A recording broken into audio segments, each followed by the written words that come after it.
본 방송에서 제공하는 투자 정보는 투자 판단에 대한 조언입니다. 방송에서 제공하는 주식의 가치, 가격 상승 및 하락에 대해서는 방송사에서 보장하지 않습니다.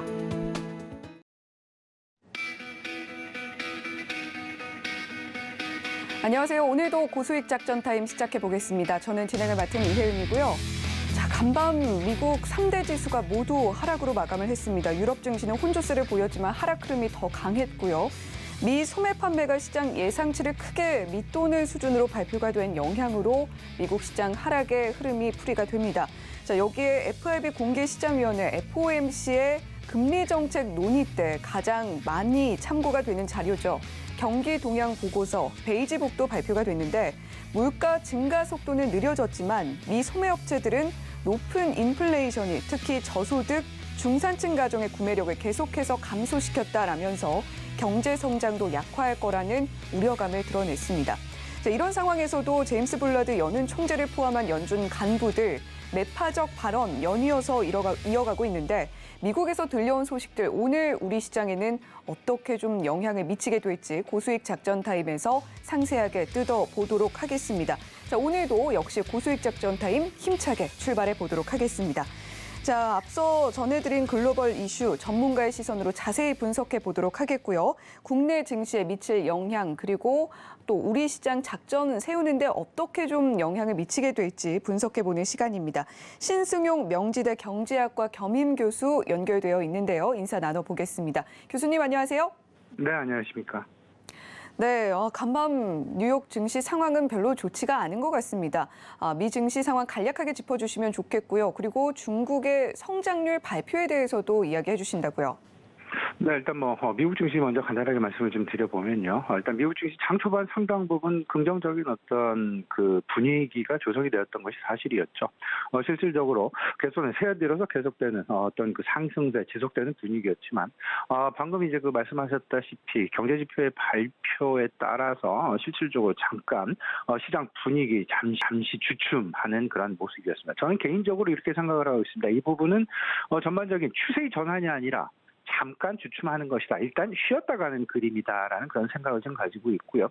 일단 기업 실적 시즌이 진행이 되고 있고, 그리고 경제 지표, 소매 지표도 그렇고요. 앞으로 제가 계속 말씀을 드리고 있는 부분이지만 고용 지표가 일단 상당 부분 시장에 그 발목을 잡을 가능성이 높겠다. 하지만 시장은 항상 미래를 쳐다보게 됩니다. 일단 물가가 둔화되어지고 있다라는 부분에 조금 더 우리는 주목을 해야 될 것 같고요. 그 물가 상승폭이 둔화되고 있다라는 이야기는 통화 정책이 계속해서 완화 기조를 만들어 갈 것이다라는 부분, 이런 부분들이 전반적인 투자 심리 저변에 깔리게 되면서 시장 전체적인 어떤 그 하락 반전이라는 그런 그림, 최악의 상황은 나오지 않을 것이다. 오히려 하루하루 오르락 내리락 반복을 하면서 큰 그림 속에서는 일단 우상향 곡선이 계속 그려갈 가능성이 높다. 하지만 중간중간 우리가 좀 대비해야 될 부분은 분명히 있습니다. 경제 지표 그리고 기업 실적 시즌 진행에 따라서 일단 그 고비고비는 계속해서 넘겨야 되겠다라는 부분 말씀 좀 드려봅니다.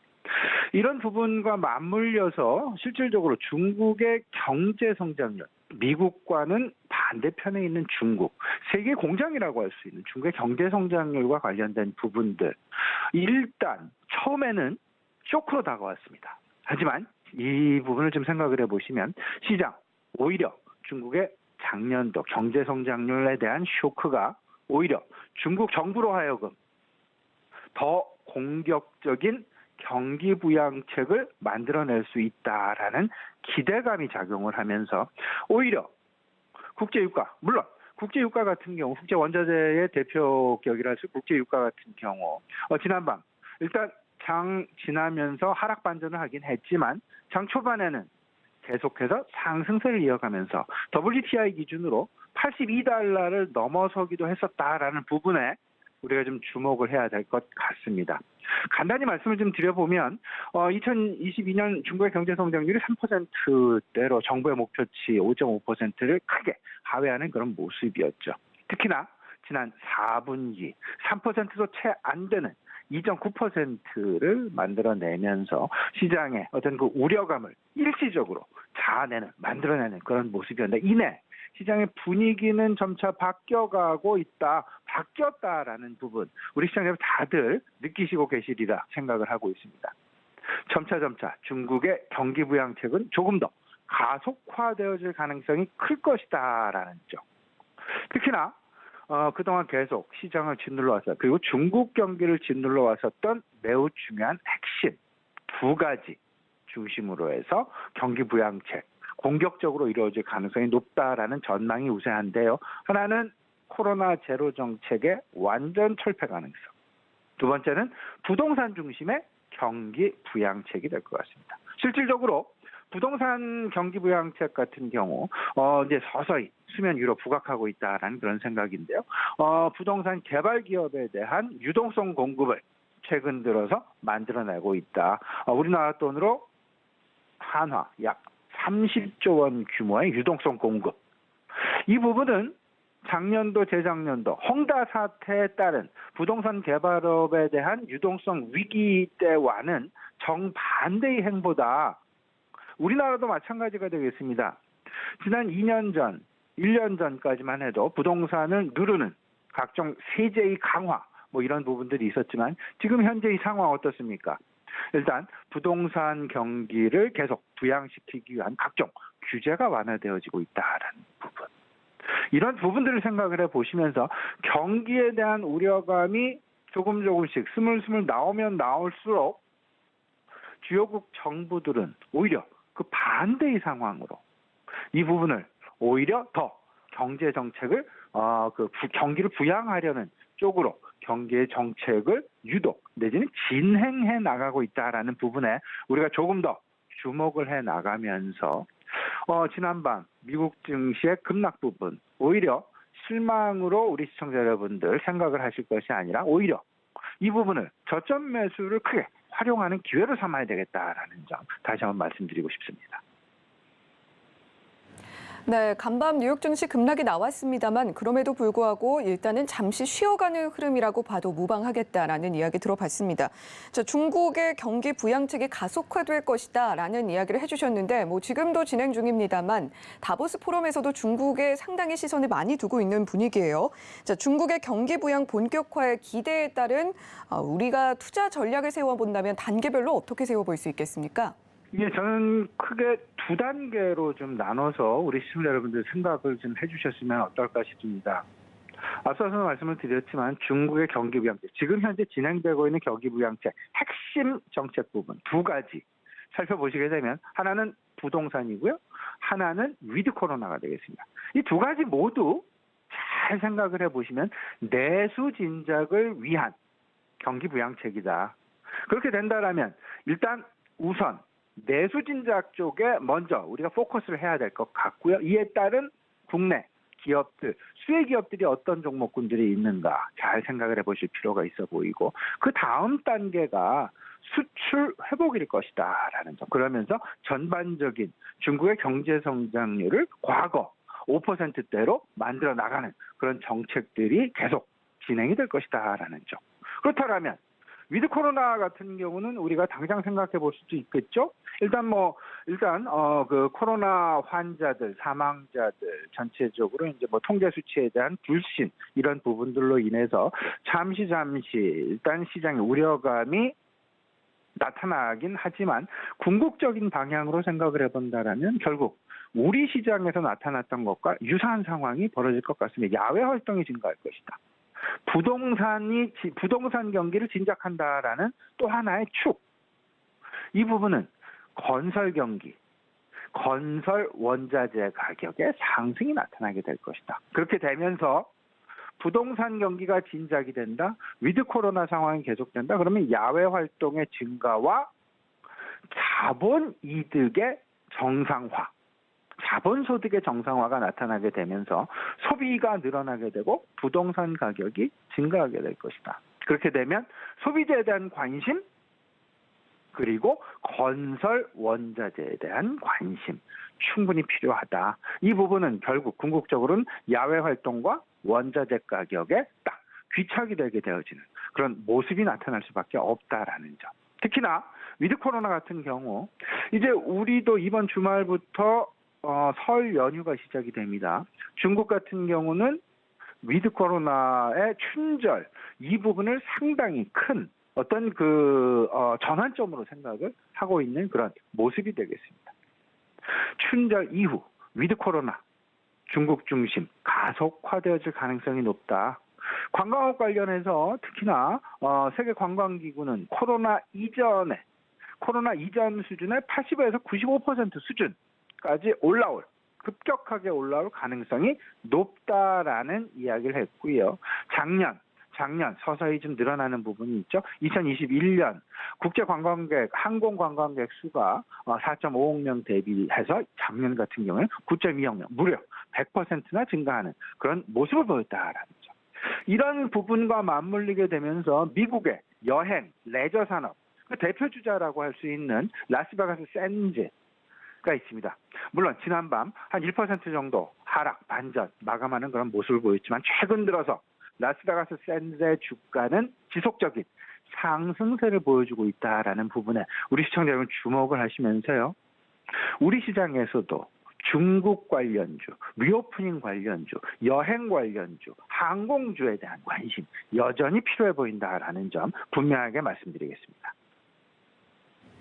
네, 우리도 그렇지만 설 연휴 앞두고 있고 중국 역시 춘절 연휴를 기점으로 좀 변화가 생길 것이다라는 이야기 해주셨고요. 자, 계속해서 신승윤 교수님께서 직접 포착한 히든 이슈도 있다고 들었습니다. 네네. 일단 최근 들어서 우리 시청자들 외국인 수급을 좀 잘 보셔야 되지 않을까 싶습니다. 외국인 올해 들어서요 1월 10일 하루만 빼고 연일 순매수 행보를 보이고 있다. 어제도 순매도가 보여지는 듯 했지만 700억 원이 넘는 순매수 기조 계속 유지해 나가면서 외국인 새해 들어서 3조 원이 넘는 순매수를 보여주고 있다라는 점. 지난 12월에 한 1.7조 원가량의 순매도 행보와는 전혀 정반대의 분위기다. 하루 22억 원 순매도 한 것만은 빼고 소액이죠. 이 부분만 빼고 연일 순매수 기조에 나타나고 있다라는 점. 외국인 순매수가 계속될 것이다라는 점에는 일단 두 가지 핵심 배경 잘 생각을 해보셔야 됩니다. 하나는 과거 평균 시총 지분율을 생각을 해보셔야 될 것 같습니다. 또 하나는 달러화가 약세 전환했다라는 점.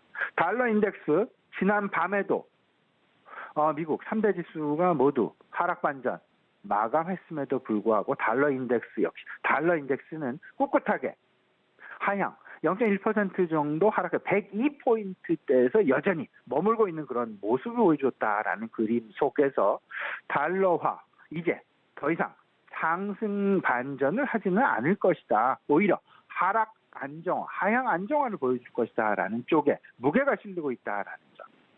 그렇기 때문에 여기서 우리는 이런 부분을 생각해야 될 것 같습니다. 달러화 환산 주가를 외국인 관점에서 우리가 생각을 해보자. 먼저 앞서서 말씀을 드렸던 첫 번째, 과거 평균 시총 지분율 대비한 지분율의 감소. 최근 외국인들의 시총 지분율은 약 31.6%가 되겠습니다. 과거 10년 평균을 좀 따져봤더니요, 34.5%. 약 2.9%의 시가총액 조금 더 매수할 수 있는 여력이 있다. 이 부분을 돈으로 좀 환산을 해봤더니 최소한 50조 원 이상의 순매수 가능하다라는 점. 달러 인덱스 마찬가지가 되겠습니다. 달러 인덱스 지난 10월달 이후 계속해서 110포인트를 넘어서 들락날락했던 달러 인덱스 지금 102포인트까지 내려와 있다라는 점. 달러화 약세 지속 가능성이 높다. 여기서 우리는 이런 힌트를 얻어야 됩니다. 달러화 환산 주가에 대한 관심을 가져봐야 되겠다. 달러화 환산 주가 무슨 얘기냐? 외국인 관점에서 시장 접근이 유효하다. 원화가 강세를 보인다. 달러화가 약세를 보인다. 달러화 환산 주가는 거꾸로 이야기하면 상승을 하고 있다라는 점. 원화 주가는 가만히 정지해 있다라는 가정을 가져간다 하더라도 환율의 변화로 인해서 달러화로 환산한 달러화 환산 주가는 연일 상승 행보를 보여주고 있다라는 점. 여기에 거꾸로 되어지는 그런 서학개미들의 입장도 분명히 존재합니다.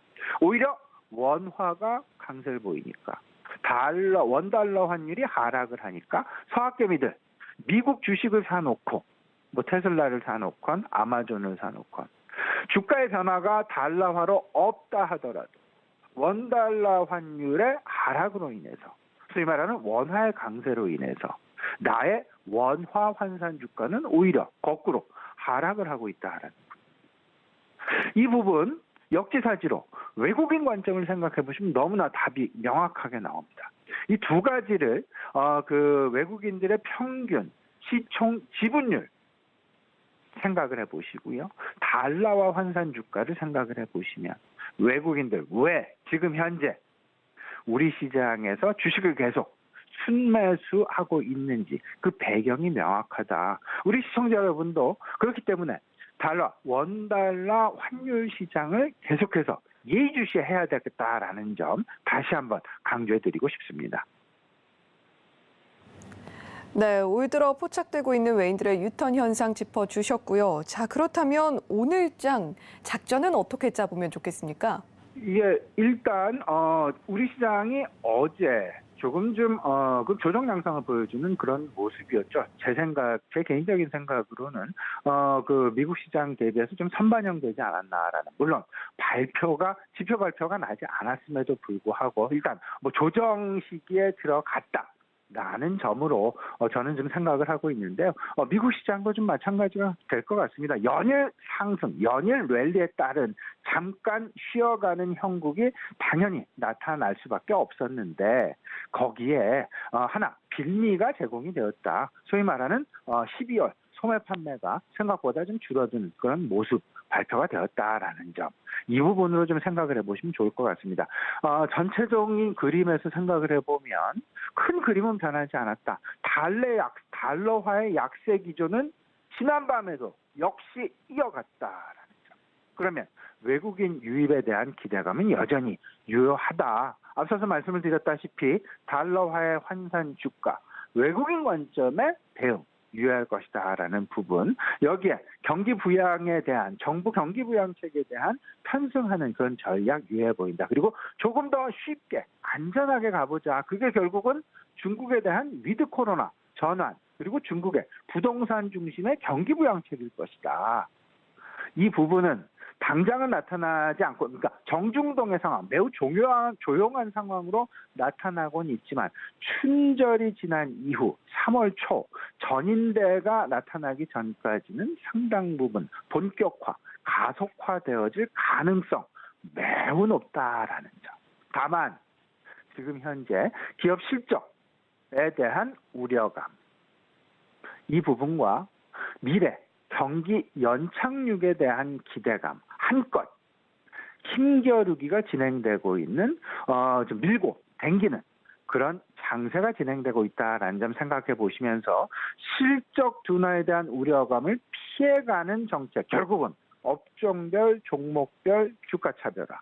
하지만 전체적인 큰 그림에서는 달러화의 약세와 중국의 위드 코로나 정책을 우리가 바라보게 된다라면 그렇게 되면서 나의 포트폴리오의 중심점을 이 두 가지로 만들어 나가게 된다라면 우리 시청자 여러분들 설 연휴 지나고 나서도 긍정적인 수익률 계속해서 만들어 가실 수 있지 않을까 기대해 봅니다. 네, 글로벌 이슈와 함께 작전까지 세워봤습니다. 지금까지 신승용 명지대 경제학과 겸임 교수와 함께했습니다. 오늘 말씀 고맙습니다. 네, 계속해서 이번에는 업종과 관련해서 전략을 또 세워봐야겠죠. 펀스탁TV 황호준 외환시장 분석 연구원님 전화 연결돼 있습니다. 자, 어서 오세요. 네, 안녕하세요. 네, 첫 번째 이슈부터 살펴보도록 하겠습니다. 어제 시장에서 KT 굉장히 강한 모습 보여줬는데, 자, AI와 같이 주목받는 새로운 섹터가 등장하고 있고요. 자, 또 세계 경제의 매크로적 요인이라고 할 수 있죠. 러시아와 우크라이나 전쟁의 새로운 국면의 진입과 같은 그런 이슈들도 상존을 하고 있습니다. 자, 여러 기대감을 불러일으키는 흐름들이 계속해서 생겨나고 있는 상황인데, 그 중에서도 우리가 반드시 챙겨야 할 포인트, K 콘텐츠라고 있다고 보고 계시다고요? 네, 그렇습니다. 이제는 정말 명절이 되게 코앞으로 다가왔죠. 중국과 한국은 이번 주를 기점으로 다음 주부터는 명절 연휴가 시작이 됩니다. 이 때문일까요? 전일 증시는 큰 파장 없이 마무리가 되었는데, 자, 올해는 정말 많은 기대감이 있던 한 해였죠. 네. 기존에는 없던 영역이었던 AI라는 새로운 테마가 생기게 되면서 시장에 돌풍이 불고 있고, 그리고 로봇 테마 또한 엄청난 강세를 동시에 보여주고 있죠. 또한 1월 한 달은 새해 첫 달이라는 기대감과 이 러시아 우크라이나의 전쟁 양상이 날씨라는 또 다른 변수로 인해서 새로운 국면으로의 시작이 시장에 어떠한 나비 효과를 불어올지 엄청나게 많은 기대감이 있습니다.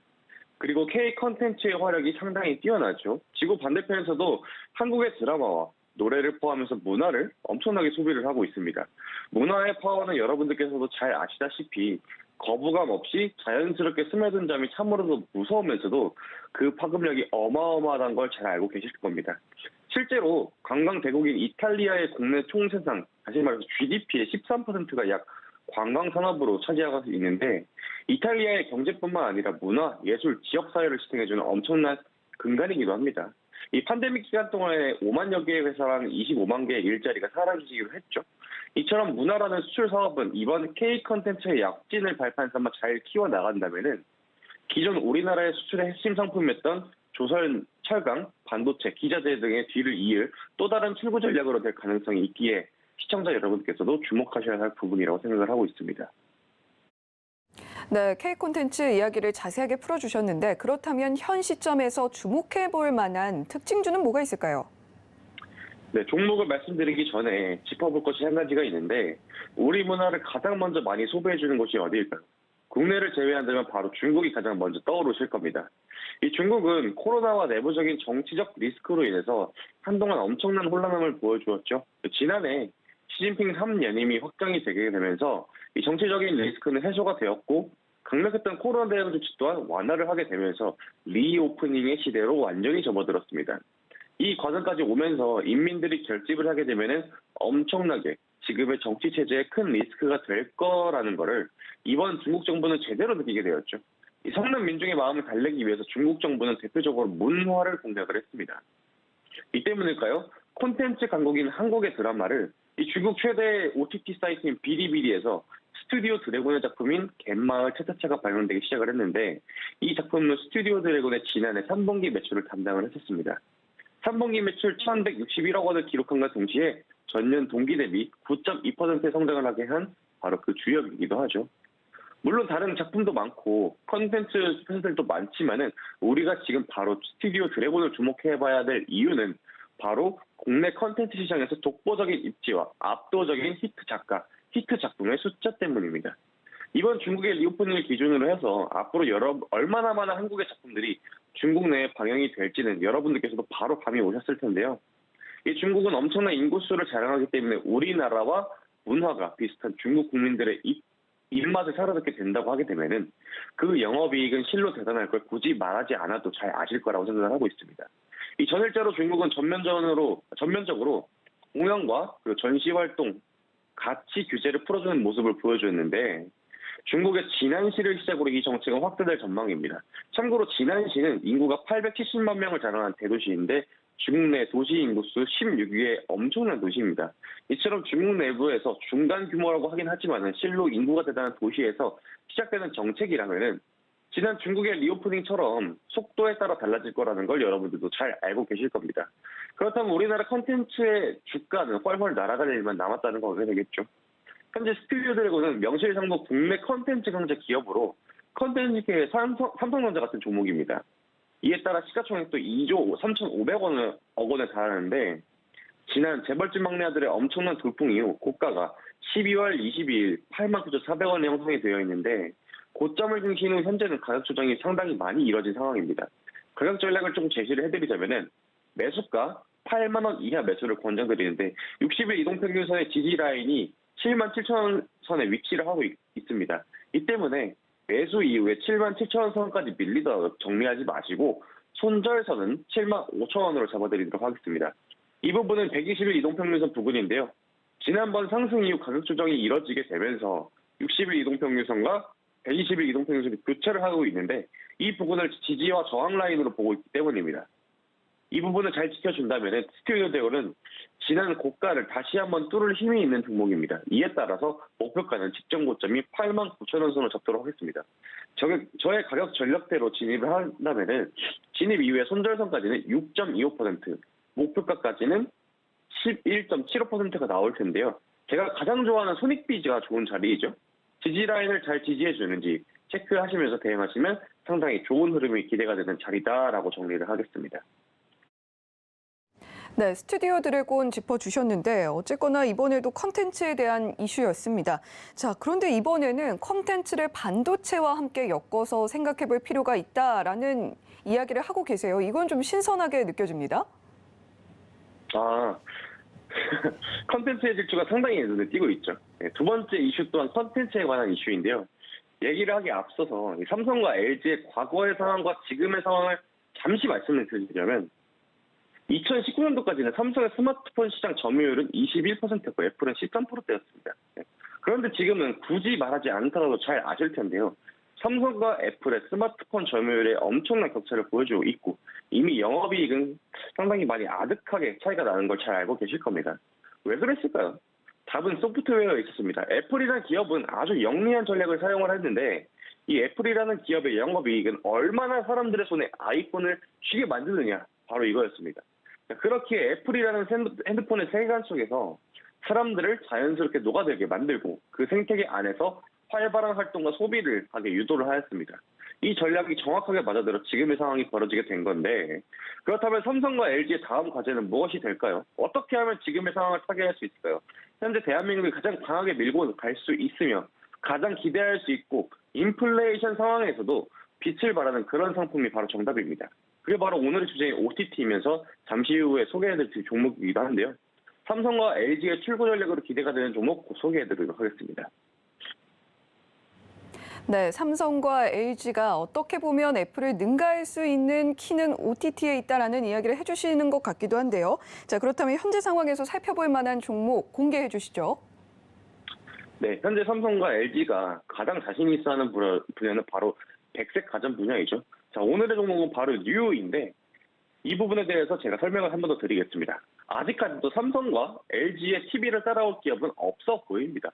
그간 엄청난 숫자의 가전제품을 판매를 했는데 삼성과 LG는 삼성 LG TV를 구매한 고객분들에게는 무료로 제공되는 OTT 서비스를 출시를 하였는데 이게 바로 삼성 TV 플러스입니다.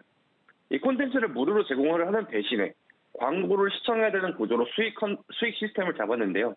현재 24개국 4억 6,500만 대의 TV와 모바일의 점유율을 보유한 두 기업은 그간 꾸준하게 쌓아온 활성 사용자들을 통해서 현재 애플을 닦기 위한 추구 전략을 세웠습니다. 이러한 배경 속에서 오늘 제가 공략하는 종목은 바로 뉴인데요.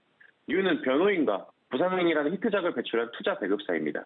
자, 이번 삼성 LG의 삼성 TV 플러스 뉴의 작품을 시작으로 해서 새로운 OTT 개척에 출사표를 던졌는데요. 뉴의 주가는 현재 다른 OTT 배급사들과는 다르게 작년 10월 바닥인 5,060원에서 전일 기준으로 8,350원으로 상당히 저평가되어 있는 구간입니다. 지난 증시에 강한 상승을 보여줬던 레몽레인과 미스터블루를 잡지 못하셨다면 이번엔 뉴를 통해서 노려볼 자리라고 생각이 되는데요. 가격 전략을 좀 제시를 해드리자면 매수가 8,400원 미만, 손절가 7,400원, 목표가는 9,800원을 제시해드리도록 하겠습니다. 아직까지는 OTT 시장의 춘추 전국시대라고 표현을 해도 될 만큼 엄청나게 많은 플랫폼이 있는데요. 삼성과 LG의 삼성 TV 플러스가 완전히 자리를 잡게 된다고 하게 되면은 뉴의 주가도 덩달아서 1만 원 이상으로 올라갈 잠재력이 있긴 합니다만은 하지만 어느 정도 시간이 필요로 한 작업이기 때문에 이번엔 9,800원 선에서 정리를 한 후 재공략을 하는 것을 권장을 하겠습니다. 이 재공략 타이밍이 나오게 되면은 그때 제가 한번 다시 짚어드리도록 하겠습니다. 네, OTT 관련주로서 뉴 지켜보자라는 이야기를 해주셨는데 마침 또 오늘 밤에 개장을 하게 되면 넷플릭스도 실적을 발표를 하게 될 예정이기 때문에 더욱더 좀 주목해 볼 만한 가치가 있어 보인다라는 생각이 듭니다. 자, 그렇다면 오늘 시장에서 어떤 대응 전략이 좀 필요할까요? 네, 전일 미증시는 생산자물가지수 PPI가 예상치를 하회하게 되면서 시장에 긍정적으로 작용을 하게 되었죠. 코스피 지수가 2,400선에서 현재 소폭 내려와 있는 상태로 전일 마감이 되었는데 전일 미증시는 전각 후약으로 상당히 마감을 강하게 했었죠. 뉴욕 증시가 마이너스 1.2% 하락을 한 채 마감이 되었다고 보여지고 있는데 이 작년까지는 코스피가 미국을 뒤늦게 추종을 하였는데 올해 초부터는 코스피가 먼저 주도적으로 움직이는 모습 또한 보여주었죠. 자, 이에 따라서 명절을 맞이하기 전까지 2,400선까지 다시 탈환할 가능성을 높아지고 있는 상황입니다. 특히나 이 명절 대비 차익 실현 매물 또한 어제를 기점으로 해서 일부분 많이 출하가 되었기 때문에 명절 전 단기 이슈 종목들과 그리고 명절이 끝나는 4분기 실적이 좋을 예정인 전망인 기업과 대규모 투자 유치가 약속된 기업들의 매물 확보 기간으로 오늘장 대응하시는 걸 권장드리도록 하겠습니다. 네, 정말 명절이 코앞으로 다가온 만큼 명절 전의 시장 전략으로 오늘장 좀 대응을 해봐야겠다라는 이야기 자세하게 풀어주셨습니다. 자, 지금까지 펀스탁TV의 황호준 외환시장 분석연구원님과 함께 이야기 나눠봤습니다. 고맙습니다. 감사합니다. 네, 이번에는 기업 공시를 분석해보는 시간입니다. 기업공시연구소의 변영인 대표 연결돼 있습니다. 대표님, 안녕하세요. 네, 반갑습니다. 네, 오늘은 어떤 공시 종목 준비해 주셨나요? 네, 오늘 다올 인베스트먼트를 준비해봤습니다. 어제 다올 인베스트먼트의 지분 매각을 위한 최대 주주의 우선 협상 대상자 선정 소식이 좀 전해진 바 있었는데 지난 12월에 조회공시 요구에 따라 어떤 풍문 또는 보도에 대한 해명에서 매각을 추진하고 있다라는 어떤 암시적인 공시가 좀 있었죠. 이후에 최종 어떤 이 MOU 체결에 따른 상호 전망과 추이까지 살펴보도록 하겠습니다. 네, 다올 인베스트먼트 공시 종목으로서 준비를 해주셨는데, 자, 먼저 기업 개요부터 살펴보도록 하겠습니다. 자, 다올 인베스트먼트 2008년 6월이죠. KTB 투자증권에서 물적 분할로 설립이 되었고요. 2021년 12월에 코스닥 시장에 상장을 했습니다. 주 사업 살펴보면요. 벤처 투자 촉진에 관한 법률에 따른 중소기업 창업 투자 회사라고 명시가 되어 있고요. 중소기업의 우수한 기술력이나 새로운 비즈니스 모델을 기반으로 해서 대출이 아닌 벤처기업에 대한 지분 투자를 수행을 하고 있습니다. 2021년 12월 말 기준으로요. 운용펀드 약정의 규모는 1조 1,545억 원으로 증가를 했고 2022년 3분기 말 기준으로는 24명의 투자 심사 인력을 보유하고 있습니다. 조합 그리고 펀드를 운용하고 있는 상황이고요. 최근 연간 실적도 살펴보죠.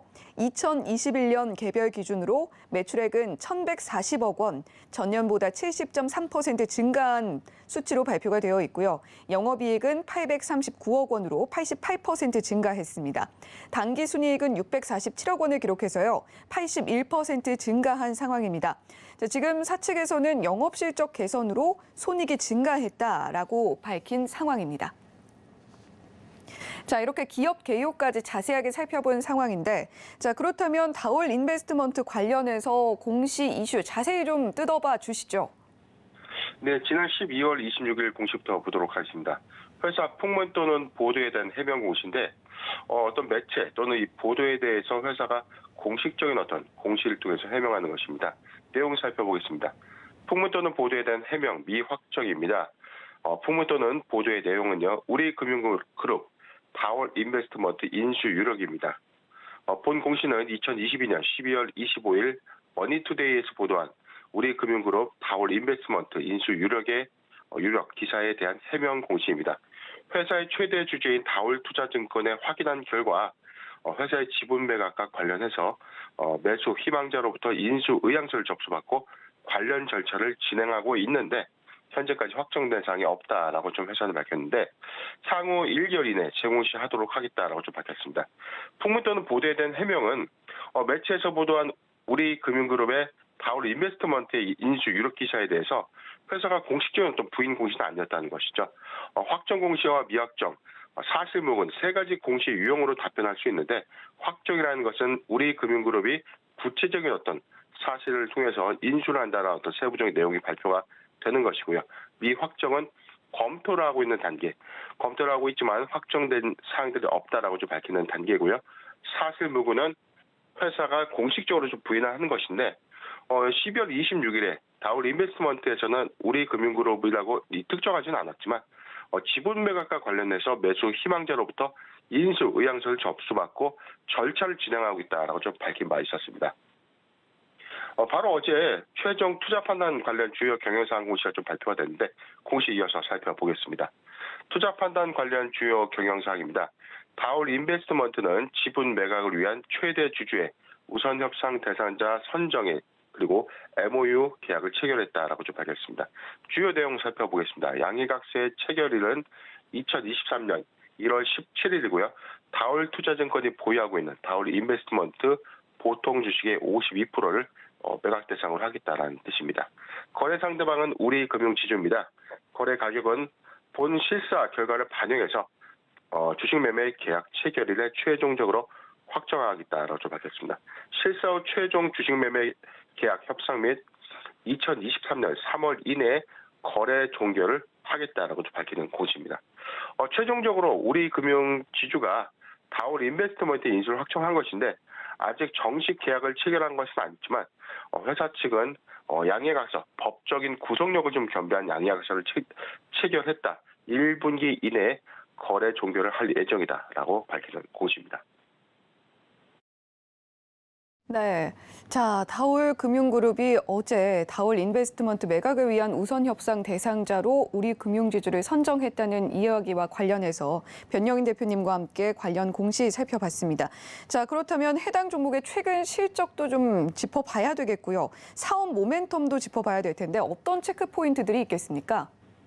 네, 우선 이 다올 인베스트먼트의 매각 추진을 위해서 지난해부터 부단히 다올 금융그룹이 좀 노력을 해왔습니다. 우리금융지주가 인수를 하겠다는 어떤 설들이 좀 많았지만 최종적으로는 우리금융지주가 좀 인수를 하게 된 셈인데 물론 현재는 양의각서 단계이긴 하지만 법적 구속력이 겸비하고 있다. 즉 확정 단계에서 좀 진행될 가능성이 좀 크다는 것이죠. 어제 이에 따른 어떤 실망 매물이 좀 반영이 되면서 즉 제로소멸 관점 반영되면서 주가가 상승하고 난 이후 상승분을 좀 반납한 흐름으로 좀 장을 좀 마쳤는데 일단 이 다올 인베스트먼트 매각은 다올 금융그룹과 우리금융지주의 서로 윈윈 전략이 좀 통하는 전략이 아니었나라는 어떤 시장의 평가 좀 나오고 있는 상태입니다. 이번 다올 인베스트먼트의 매각 이유는 다올 금융그룹의 이 부동산 투자 부실 이슈를 좀 해소하기 위한 매각이었다라는 어떤 점에서 과거에 예상 어떤 딜가인 2천억 원 이상 3천억 원대 매각을 진행하기로 했던 1차 협상이 좀 깨진 바 있었기 때문에 지금 시장 측에서는 한 2천억 원 규모의 경영권 프리미엄이 좀 가미된 금액으로 좀 확정될 가능성이 좀 크다는 의견들이 좀 나오고 있는 상태입니다.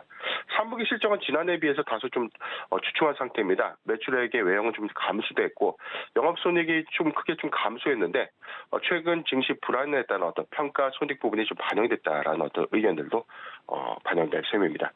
차트 이어서 살펴보겠습니다. 전일 종가 3,630원.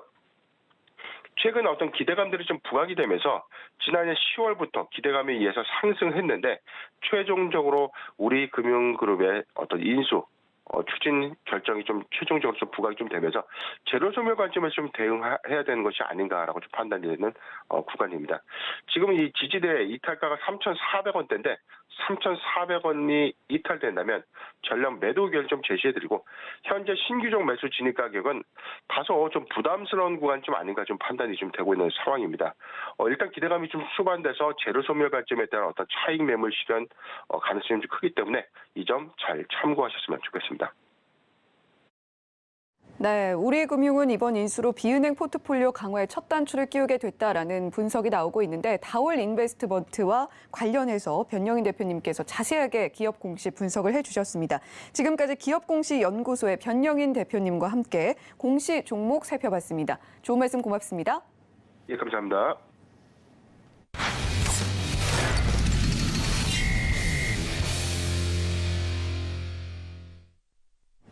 네, 계속해서 이번에는 글로원 파트너스의 이성웅 이사님과 함께 국내 증시 작전 자세하게 짜보도록 하겠습니다. 이사님 안녕하세요. 안녕하세요. 네, 오늘 이성웅 이사님이 포착한 국내 증시 이슈 어떤 내용인지 자세히 분석해 보도록 하겠고요. 오늘 시장에 미칠 영향까지도 좀 들어보고 싶습니다. 자, 첫 번째 이슈입니다. 시가총액 상위주의 부진한 국면이 좀 살펴봐지고 있는데 주목할 점에는 어떤 게 있을까요? 네, 우선 업황의 측면으로 놓고 봤을 때 우리가 반도체라든지 아니면 뭐 화학, 철강 이런 분들 같은 경우는 아직 지표로서 바라보는 업황 회복은 나타나지 않고 있습니다. 반도체 같은 경우는 대표적으로 재고가 먼저 줄어져야지 어느 정도 바닥을 추측할 수 있고, 그리고 나서 통상적으로 한 6개월 정도의 기간을 두고 업황 같은 경우가 턴을 해온 게 과거의 사례인데, 지금 같은 경우는 우선 좀 감산에 대한 부분으로 주가 같은 경우 SK 하이닉스, 삼성전자 같은 경우가 반등이 나왔다가 지금은 약간 소강 상태에 있습니다. 이게 바닥권에서 주가의 반등 같은 경우는 우리가 일반적으로 지수의 상승 또는 업황에 대해서 변화가 있을 때, 그러면 바닥에서는 한 20% 정도의 상승은 나타날 수 있어요. 그런데 우리가 바닥에서 무조건 주식을 접근을 하기보다 하나의 사이클의 변화가 있을 때, 그때 확인을 하고 접근을 하면 이 20%보다 더 큰 수익을 좀 더 편하게 접근을 하실 수 있습니다. 그렇다 보니까 우선 우리가 업황에 대해서 돌아서는 하나의 트리거를 파악을 해볼 필요가 있겠고요. 그 다음에 철강화학 같은 경우도 동일하게 지금 업황의 부진이 지속되고 있습니다. 그럼에도 불구하고 주가의 반등은 일부 나타나고 있는데요.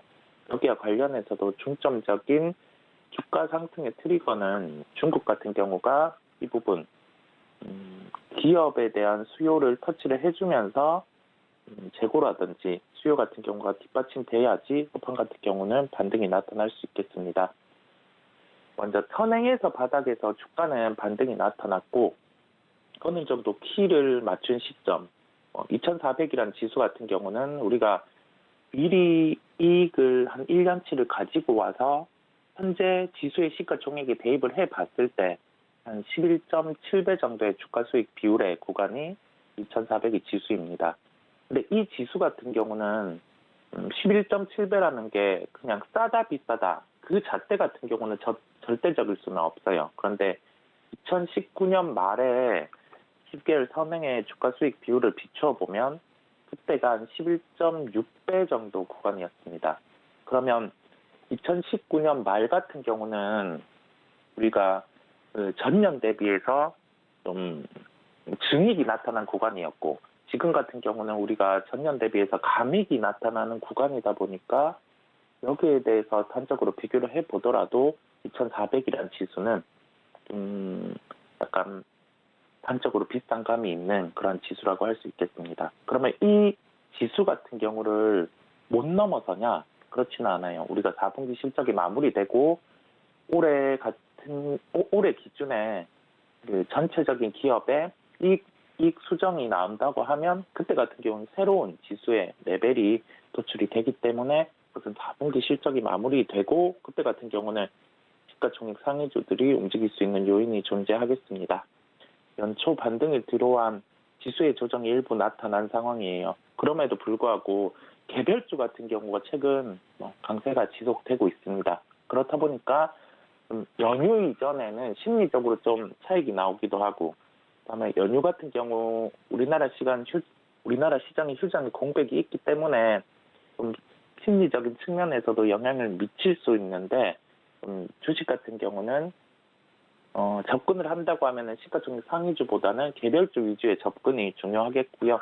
개별주 중에서도 좀 절대 주가 같은 경우 좀 빠져 있는 업종들, 건강기능식품이라든지 아니면 좀 플랫폼 이런 쪽으로 접근을 하는 게 지금은 낫다라는 결론이겠습니다. 네, 그렇다면 현재 상황에서 살펴볼 만한 종목으로는 어떤 게 있을까요?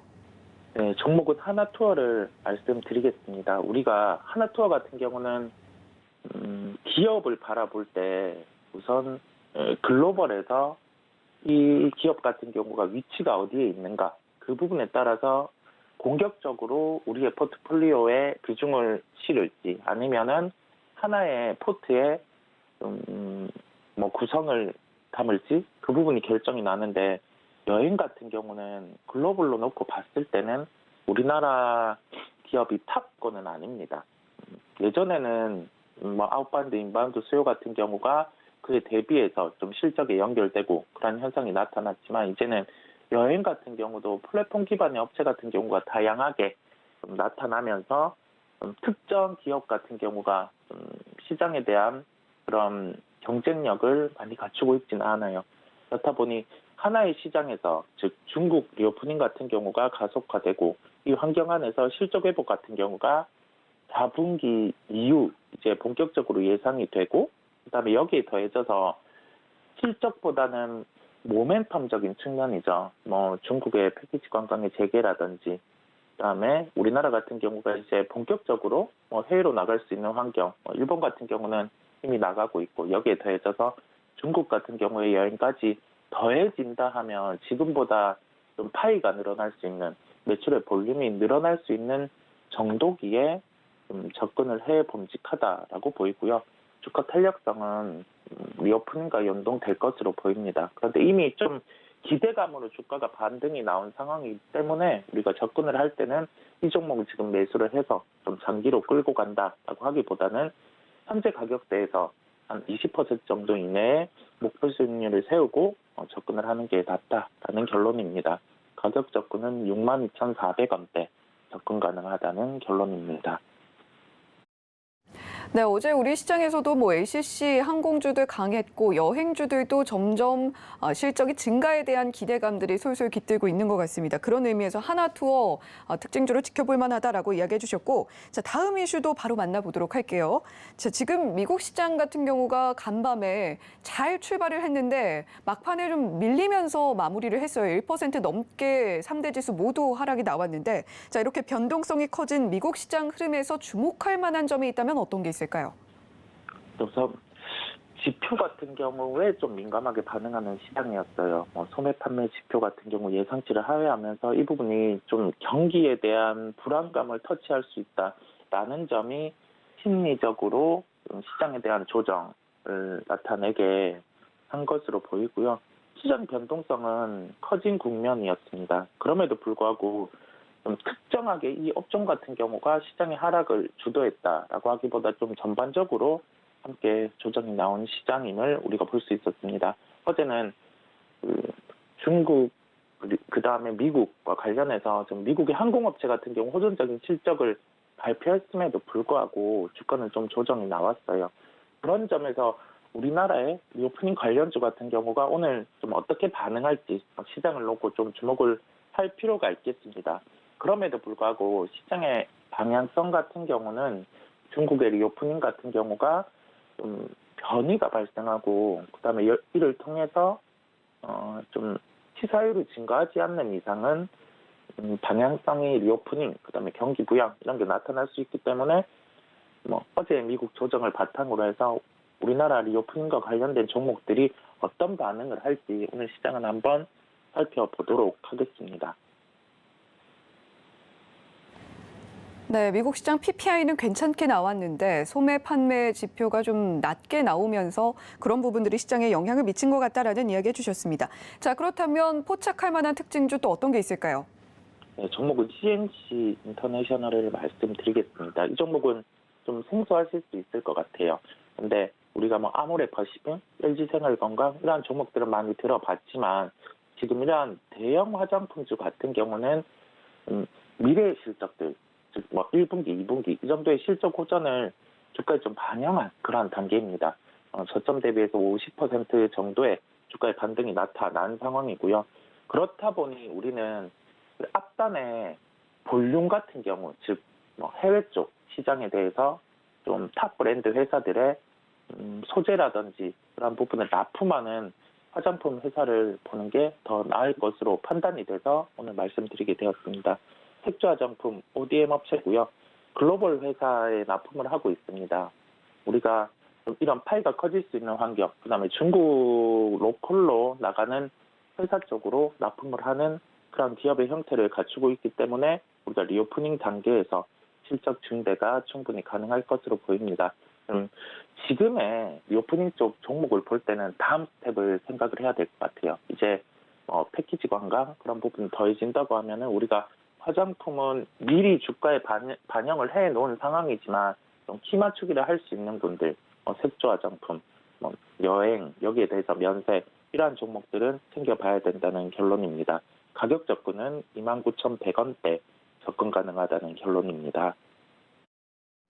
네, CNC 인터내셔널까지 특징주로 살펴봤습니다. 자, 이성호 기사님, 오늘도 좋은 말씀 감사합니다. 네, 감사합니다. 본 방송에서 제공해드리는 정보는 투자 판단에 대한 조언일 뿐 해당 종목의 가치와 수익률을 보장하지는 않습니다. 더불어서 서울경제TV, 서울경제신문은 당사의 브랜드입니다. 최근 당사를 사칭한 피해가 늘고 있으니까요. 시청자 여러분들의 주의도 당부드리면서 여기서 인사드리겠습니다. 잠시 후에 순간 포착 매매 시그널로 돌아오겠습니다.